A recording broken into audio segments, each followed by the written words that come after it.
How has your role changed then since moving here as opposed to when you were in Bristol? Well, in Bristol, I was head of all our college football programming, so we have other people that do that now. So really, my role now is primarily with Longhorn to get the network up and running, program it, work on the ad sales part of it, work with our affiliate guys to get distribution. That's really the primary role, in addition to working closely with the Texas athletic department to just facilitate everything between the two of us.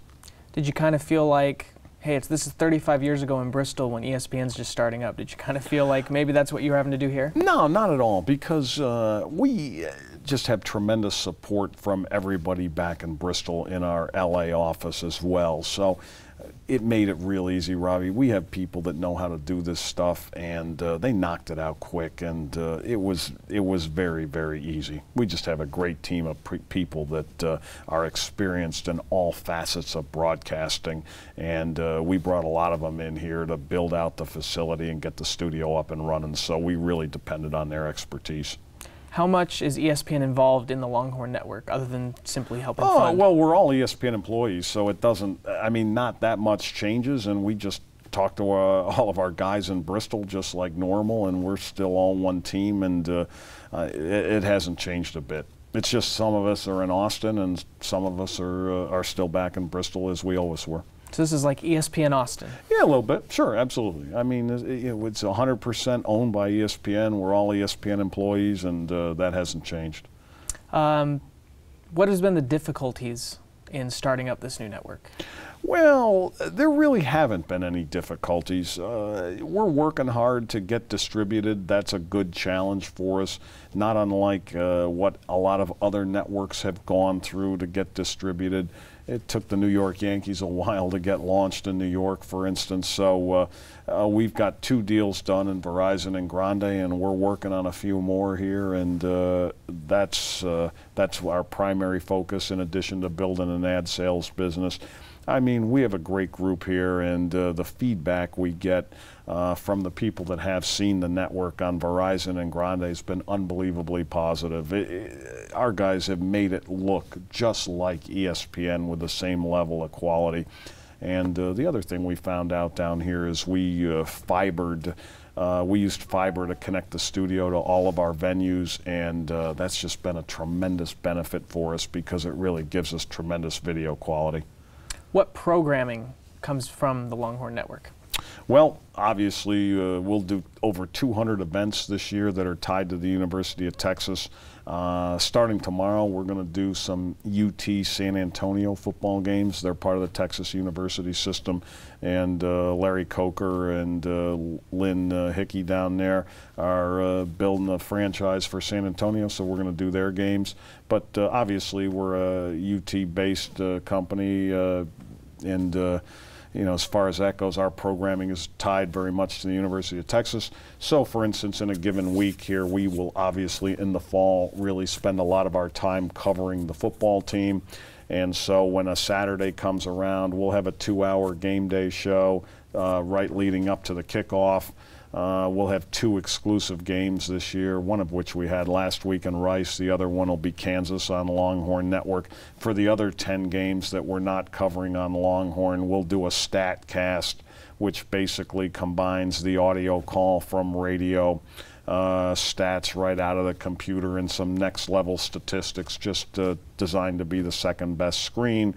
We do an all access show every week with a football team. We do 3 one-hour shows with Mac Brown on coaches shows, just going into the game, reaction after the game, and then his weekly radio show we simulcast and put on television. So and then we do a condensed game where, like they do on the NFL, we'll just take out all the dead time between plays and intersperse sound in there, and do kind of a different look on the re-airs. So that's really, we just really wanted to cover the football team because obviously that's the biggest sport. In the fall, we've got 9 soccer games and 14 volleyball games. So that's everything that takes up the fall. As we roll into the winter here, we'll have 10 men's basketball games, 14 women's basketball games, about 33 baseball games, and 22 softball games, in addition to track and field, swimming, and everything else. So we'll be busy right up until the end of school in late May. How successful was that first live broadcast last week? Well, it was great to have it. I mean, anytime you can have an exclusive football game, especially in an eagerly anticipated season like this one for Texas, that was just a great thing for us and really kicked us off.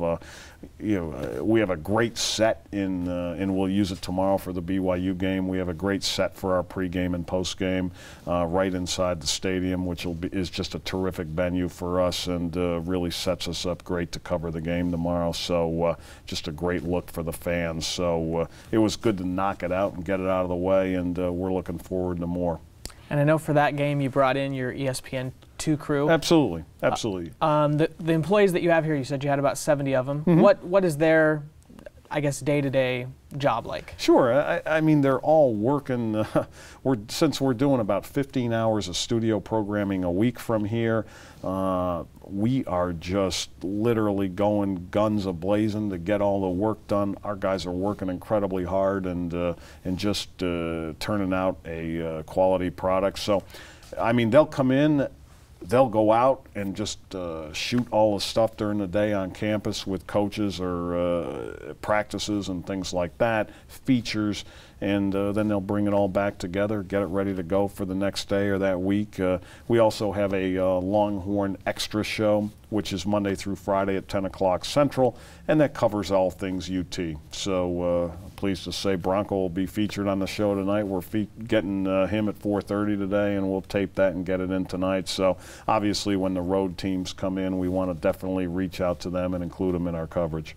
How much do you use? Is it all just professionals, or do you use students from the University of Texas at all? No, we haven't. Really, we have 6 student interns that are going to help us with all of our programming, but obviously our full-time employees really do all of the work that goes on the air. When did you find out that you would be helping to launch the Longhorn Network? Well, I took the job on March 1st, and so that's when it officially started, and so we've been going here for about 6 months, and it's been a really, really smooth transition for us, and the feedback we get on the network is great from people that have seen it. So with that, we'll just work to expand our distribution and our programming offerings moving forward, and we just have great support from everybody in Bristol, from our president, George Bodenheimer, on down. If on March 1st you were looking through a lens and saw September 10th, you know, for the Saturday's game, would you be happy with seeing where the Longhorn Network was? Yeah, definitely. I mean, the thing that I am most pleased about, and the thing that will really bode well for us in the future and gives us a ton of momentum, is just the quality of the offering. And when you have that standing behind you, it gives you something to sell to both advertisers and affiliates. And that's what we come in every day and do. And our production guys have done a terrific job with getting everything to get on the network and have it look great. And so now it's just a question of building upon that momentum, and we're very confident we can do it. Do you ever think you'll head back to Bristol, or are you a Texan for life now? Oh, it's great being here. This is a great city to live in, and but you never know. Somebody will make that decision for me probably, but this is a great opportunity for us to build something very similar to what you have at KBYU, in the sense that this is a one-of-a-kind channel for one university. It's a unique challenge, but it's one that we think will be a great business proposition going forward, just given the size of the market in the state of Texas and how quick it's growing. It's a really great opportunity for us. What has the feedback from the fan base been like? Because it seems to me like Texas football and Texas sports overall, there is a hungry market for that. Sure, there is. And I mean, hey, the fans, I think, would like to have the network, and a lot of them now don't have the network at this moment. So that's probably the biggest point of emphasis for us, is to work hard on getting some more distribution for the network so that everybody can see it, because our goal is to get it on expanded basic throughout the state. Any thought into online offerings as you try Well, to build we up will. As we go forward, similar to what you see on ESPN when we advertise the ESPN app with the Cowboy, we go through an authentication process, which means that a subscriber, Grande, and Verizon being our first two deals, those guys can get Longhorn Network on any device. So we'll roll that out, which means you can not only to watching, in addition to watching at home, you can watch on your phone or you can watch on an iPad or anything you want. So they'll be able to get us on all formats here as we move forward. Why the decision to use Texas? Because there's other schools around that kind of jealous. They don't like that Texas has their own network. Well, that's true. I mean, and that's something we've had to deal with a little bit here. But I mean, why did we pick Texas? It was easy in the sense that there are 25 million people in the state. It gives you a big base. And this is a tremendous university with a big-time following. So when you combine those two things, that was what interested us in bidding on the rights to the project. We had some competition. We were lucky enough to win, and that's what really made it a viable business proposition for us. When ESPN launched a little over 30 years ago, that was unprecedented. Sure. And people said, who's going to want to watch sports 24 hours a day? Right. Now, several ESPN networks later, you see what it's grown into. Now you have the Longhorn Network, Byutv, Kansas State recently launched an online-only HD one. This is also unprecedented territory to have a specific school network. Do you see this kind of catching on, kind of like ESPN did, where down the road we may have multiple schools with their own networks? Well, I think that'll be a decision for each conference and each school to decide on their own. I mean, that's we like what we're doing here.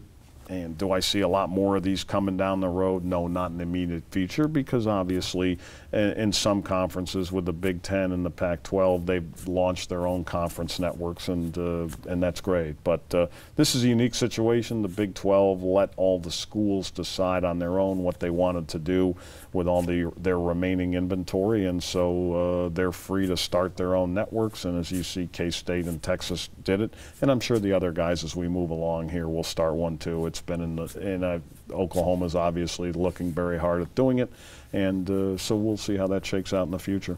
How good is it to be a sports fan in this day and age? Because you look a generation ago, sure, ESPN was just starting up. In just the last few years, you've seen conferences launching networks where sure, you're getting to see Olympic sports on TV. Sure. If you're a sports fan, you can find whatever you want wherever. There's no shortage of it, but I think that's great because I'll go back to 1984 when there was a restriction on the number of games that were televised, and then the Supreme Court decided that was not a good thing, and then everybody got in the business, and I think that's been great for college football, because if that had not have happened, you would not have had teams like Boise State and Virginia Tech and in Louisville a few years ago just really work hard to get their brand out there on non-traditional nights. And it would, obviously television was a great opportunity for them to publicize their institutions, publicize their football team, gain exposure for the university, and really make them all household names. And I just think that's a great opportunity for everybody. South Florida, obviously, as well, a young guy in the football business, but has had great success. And it's really just, you walk down the street and you ask people who those four guys are, and any college football fan will be able to tell you. I mean, hey, we're excited this year to have 8 BYU games on ESPN and ESPN2. I think that's, that's great for us, and I hope it'll be great for BYU. And it's just, there's no shortage now of available shelf space to get games on, and people are really, really hungry for the product. There's nothing like college football. And we're going to have a great game tomorrow. We'll go for it. It'll be great to see you guys there, and I look forward to it. Okay, thanks, Dave. Robbie, thank you so much.